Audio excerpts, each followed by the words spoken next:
Fráveitan okkar samanstendur af fráveitulögnum. Þær eru allt undir fótum okkar, margir kílómetrar af lögnum. Og þessar lagnir þær eru alveg viðkvæmar. Blautklútarnir, þeir eru aðal vandamálið í fráveitukerfinu því að þeir stoppa í þessum lögnum, mynda kekki og valda stíflum.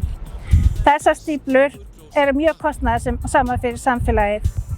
Bæði fyrir bæinn, fyrir þá sem að þjónusta lagnirnar og ekki síður fyrir húseigendur sem að lenda í kostnaði ef heimlagnir stíflast.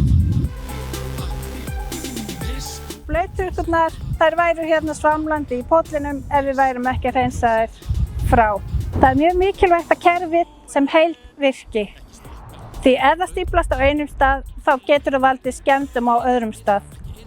Þetta er eins og æðakerfi, það þarf allt að fúnkera. Frá dælustöðum okkar, þá rennur skólpið hingað í hreinsistöðin okkar. Þar sem að skólpið er hreinsað áður en það fer út í sjó. Þetta er stórt mannvirki, þetta kostar mikla peninga, þetta er dýrt fyrir samfélagið og til þess að spara, þá þurfum við að ná ruslinu út úr kerfinu. Hættum að henda rusli í klósettið, setjum það í ruslafötuna. Verum skynsöm og vinnum þetta saman.